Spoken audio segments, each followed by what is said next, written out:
5 things that Fallout 4 could have done better. For most, Fallout 4 was an amazing game, well deserving of its place among the other legendary titles of the Fallout franchise. But even for those of us that have spent countless hours in its world, experiencing what it has to offer, there are still plenty that could have been done better. This is the top 5 things Fallout 4 could have done better. The 5 points I'm about to raise are not true for all players, so if you find yourself disagreeing with any of the points I bring up, make sure to leave a comment to say what you disagree with, and tell me your experiences in the comment section below. Also, minor spoilers for Fallout 4, Fallout 3, and the Lonesome Road DLC for Fallout New Vegas. The story in Fallout 4 was not dulled by any stretch of the imagination.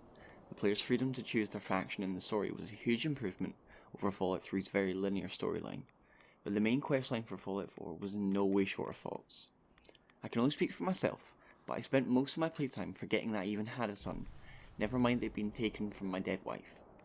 Fallout is all about freedom, deciding what you want to go away and do, so there's never anything wrong with going away to do side quests, but surely my character should care a little bit more about saving his child, and a little bit less about collecting coffee cups from the bodies of dead ghouls. Especially as he seemed more than a little distressed to lose Sean at the beginning of the game.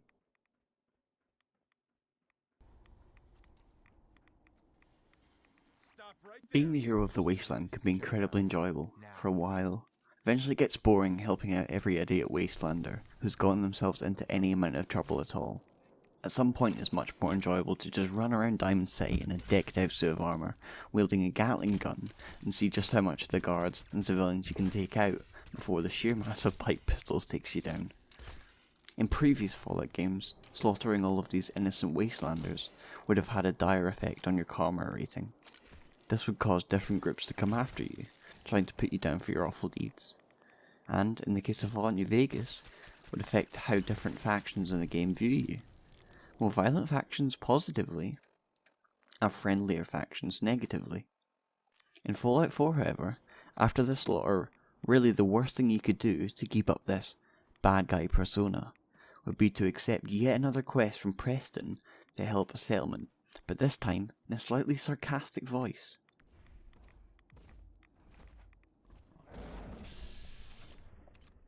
Near the beginning of Fallout 4, you'll remember that you arrive into Concord. After you finish a small fight with a bunch of raiders, you'll eventually go head to head against a Deathclaw. For people who have played other Fallout games, you'll remember just how terrifying it was to accidentally stumble across a group or even just one Deathclaw. In the Lonesome Road DLC for New Vegas, I remember clearly walking past a large amount of Deathclaws while using a stealth boy. I had made it past this group of 4 or 5 Deathclaws, only for them to turn around and begin to run full pelt towards me as I realised that my stealth boy had run out. I felt nothing but panic as I ran as fast as I could towards the road's exit, 50 odd meters ahead of my character.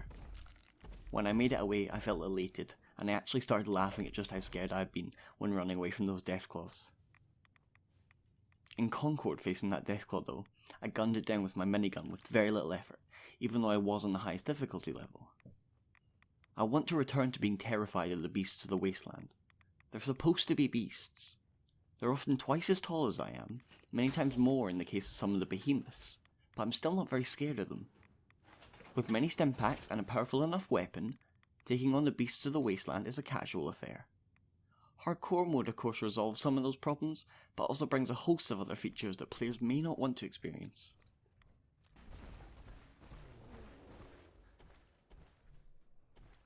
Okay, this one's a little bit of a personal gripe, I'll admit. The companions in Fallout were great. The ability to interact with your companions, to have them like you more, to find out more about their backstory, and to better your relationship with them was one of the largest improvements for this Fallout game over the sometimes two-dimensional companions offered in previous Fallout games. Companions may even shape your playstyle, commenting that they are disappointed that you stole that broom from the raider group that you just slaughtered. But there are several different things about companions that drive me insane. For most people, these will be minor, but these things break immersion, which is never good for a game such as Fallout. Finding an old companion.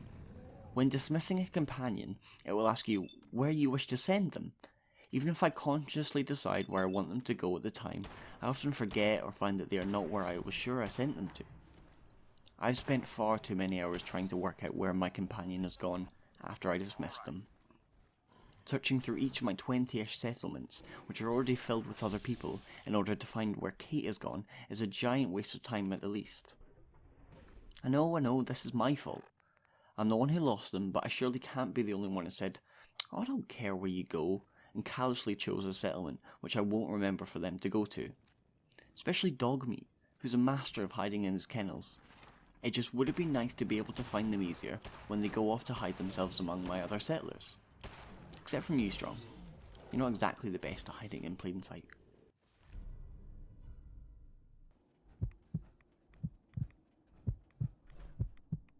Okay, I know I've already spoken somewhat about story, but side quests often suffer from the same "why should I care" treatment that players have towards the main quest. In Fallout 3, one of the first quests that you could do when you got out of Vault 101 was in the town of Megaton, where you had the opportunity to defuse the dangerous nuclear missile that resides in the centre of the town. Alternatively, you had the choice to detonate the nuke, killing the entirety of Megaton. Almost.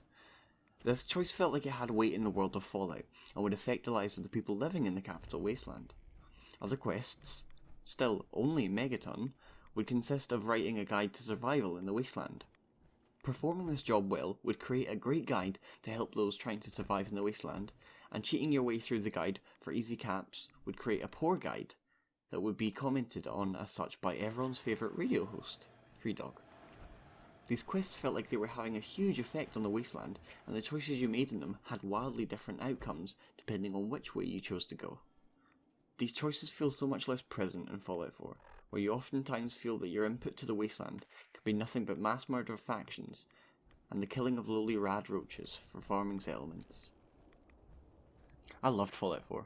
It's definitely one of my favourite games of the last year, and Fallout is my favourite franchise of all time. But those are 5 things that I think Fallout 4 did wrong. Please leave a comment below if you disagree with any of those, or if you think that there were other things that this edition of Fallout messed up a little with. Could be weapons, settlements, armour, loot drops, whatever you think. Leave a comment below. Thank you for watching.